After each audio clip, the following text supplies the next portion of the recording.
C-46 is a Curtiss-Wright C-46 Commando.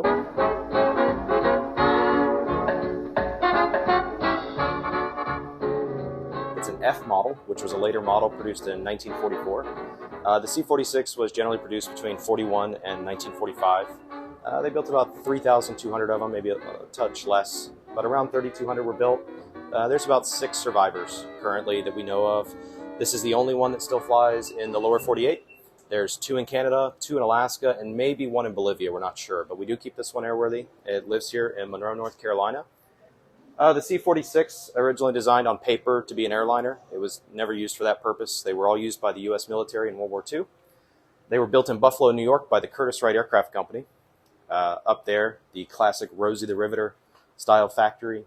Mostly female workers building these things, hand setting all these rivets, of which there are many, many thousand. It's quite a difficult aircraft to construct. The aircraft's very large compared to, say, a C-47 or a DC-3. It's quite a bit larger. We have about 3 times the internal volume, about twice the weight carrying capacity, and a good bit more speed. The aircraft empty. This particular aircraft weighs about 30,000 pounds empty.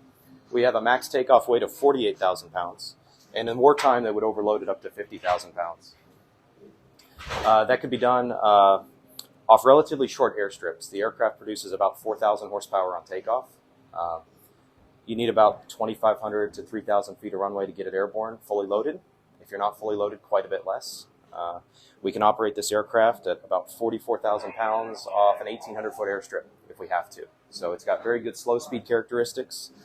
It can fly high, which is really where the C-46 made its name, flying a route called the Hump, which was in the Burma theater going over the Himalayan mountains.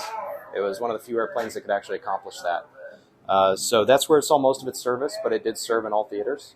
You can see here we've got 2 static lines in the aircraft. These were for paratroopers. Generally, you could fit 34 paratroopers in full gear, and they could jump out of both sides. It does have double doors. But the primary use of the C-46 was cargo, and it moved everything from barrels of fuel to sheep to whatever they needed, whatever they could fit in here. We can fit 3 1940s Jeeps in here on the floor. They can drive right up the ramp here. We've got a rather large cargo compartment in the back there, which you see them working in. The main deck here, and then we have 3 large cargo compartments underneath the airplane. So we can carry usually around 15,000 pounds of payload. At the time, this was the largest twin-engine tail dragger ever produced. So it's quite a large airplane. Our wingspan is 108 feet 4 inches. It's about 76 feet long and about 37 feet tall at the tail. And if you want to walk up in the flight deck up here, you'll see you're pretty high up in the air. It's a pretty steep incline to walk up the ramp here. Take a look out the window and you can see we're about 24, 25 feet up in the air here. Wow. So visibility is not bad, but you definitely can't see a few hundred feet in front of you when you're taxiing. Right, yeah. How do you maintain visibility when you are taxiing? Like, is there a trick? Because I know with the pits, my husband flies, like, he's got to, like... You S-turn it, right? S-turn it, yeah. So we don't have steering, so it's very difficult to S-turn. The tail wheel either locks or it unlocks, and the only way we can make a turn is with differential power, running one engine up or the other to make it turn. And that takes a while. So you really have to plan your turns ahead of time. Right. We try not to use the brakes if we can avoid it, because the way this aircraft is designed, it actually can flip up on its nose if you hit the brakes. Okay. It's very light in the tail if it's not heavily loaded. Okay. But usually we have mount marshalers watching our wingtips, and they stand a few hundred feet off to the sides. We just try to plan our taxi routes very carefully. Another challenge we face with this aircraft is the main gear is about 26 feet center to center, and most taxiways are less than 30 feet wide. So you only have a few feet to play with on either side before you're off in the grass. So it can be a little challenge to taxi. I always tell new pilots, if you can make it to the runway, you're going to do fine in this airplane. It's the most challenging part for sure. Making it to the runway. Get So that would be taxiing to the runway. Once you're there, you're good. It flies. I hate to use this analogy, but it kind of flies like a big J3 Cub. It flies really nicely. Oh, my It's a favorite lot of fun. aircraft. Unlike the DC-3, you won't see a lot of pilots three-point land a DC-3. You can three-point this airplane all day long. It won't hurt it one bit. Really? We generally prefer a wheel landing to have a little bit of excess airspeed at the air show, but you can get it into very short airstrips with full flaps and a three-point land. Right, so I noticed there's like a C, there's a B, there's a PT. So what does the C stand for? So C, cargo. B would be your bomber. PT would be your pilot trainer. Okay. This aircraft was the C-46. It was primarily designed and used for cargo, although it did serve in some other limited roles. You'll compare this most closely with the C-46, the C-47, the C-53. Okay. A lot of people think that this is a C-47, but it's not. That's what I thought. It's actually built by a different manufacturer. You had the DC-3, which was an airliner. That became the C-53 and the C-47. Those were built by Douglas Aircraft Company. This is built by Curtiss-Wright, and it's a complete clean sheet redesign. They look similar, but they're very different in how they actually fly. What are the differences between the 47 and 46? Like, is there something significant? Like, They're substantially larger, quite a bit faster. Yeah, this is a much larger airplane than a C-47. So if I were looking in the air and there was two, a C-46 and a 47, it would be just the size that would differentiate. You would definitely notice. The other thing you'll notice is this entire airplane is rounded. Okay. It's actually, the way they designed the fuselage was two circles interposed, and where they intersect is the main deck. And it kind of looks, we call it kind of a whale. It's kind of a big round airplane. Instead of more of a square panel design, every single sheet metal panel on this aircraft was rounded by hand before being installed, which is one reason they only produced 3,200 of them.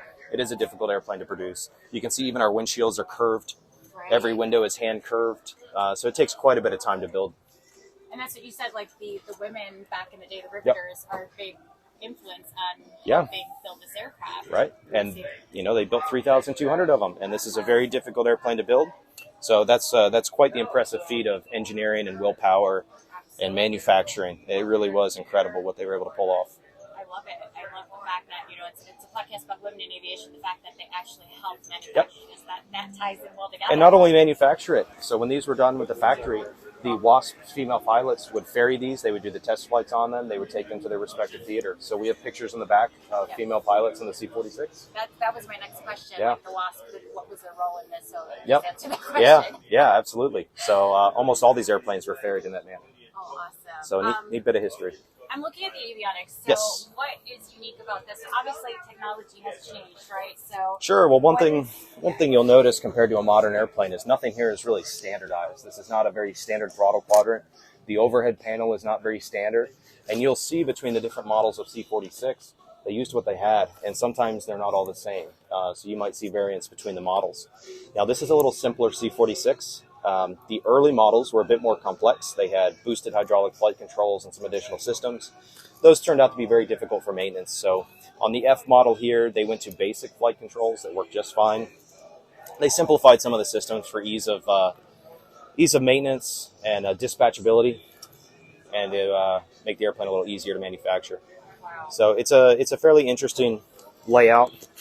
For instance, you'll see here we have our flap setting here. Here's our parking brake. Here's our supercharger controls, our carburetor heat, and then this is the landing gear. So it's a bit of a non-standard layout. We have a locking tailwheel mechanism here. We have our large trim tabs to control the large flight surfaces here. And then in most modern airplanes, you'll see, for instance, throttles on one side, props on the center, mixtures on the right. In this case, our mixtures are on the outside. Oh, wow. Props on the left, throttles in the center, and then we actually have hydraulically controlled cowl flaps and mechanically controlled oil cooler doors. That sounds complicated. It's a little complicated, but it's not too bad. Does it take a lot to pilot this? Because you do pilot. I do. What's the training look like? A lot. It is a lot. Okay. It is pretty extensive. Okay, we can leave it at that. But That's yeah, the training. it's going to fly fairly similar to other aircraft of its type. However, it has a fairly small rudder, so it really has no rudder effectiveness until about 60 knots, which is going pretty quick to not have much directional control. But beyond that, it actually flies quite nicely. It does have a lot of adverse yaw, so there's a lot of rudder usage involved. Okay. But yeah. Which goes back to the taxing as the biggest. Right. Yeah. Well, yeah, we, it just, I like it. It's got character. It's unique. And Okay. it makes it a lot of fun to fly. I love it. So speaking of characters, this will be my final question because I know you guys are getting ready. Tinkerbell, the name. So I've noticed that there's a trend with certain Disney and certain aircrafts being named. Yeah. I've always wondered what does Tinkerbell. The history I'm aware of is that this aircraft was based for quite a while at Tinker Air Force Base. And the crews there just kind of said, Tinker, okay, Tinkerbell. And it became the Tinkerbell. And it's been that way for a long time. And I actually, doing tours of the airplane yesterday, I met two people that flew this exact airplane at Tinker Air Force Base back in the 50s.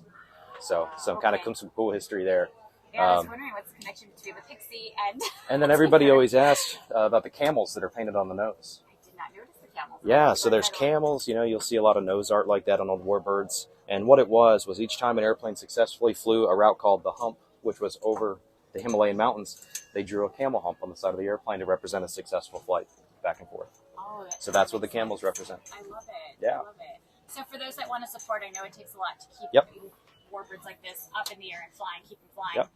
What can someone do to support? Well, we always need volunteers. Okay. So if you're in the area, if you're in the Charlotte area, we always need volunteers. We always need maintenance personnel. We need a lot of help to organize the show here. We operate mostly off donations. So we don't give rides. We don't do any commercial flying. It's strictly donation-based. So Warriors and Warbirds is the organization. We've got a webpage. We've got a Facebook. And any support you can give us, that'd be great.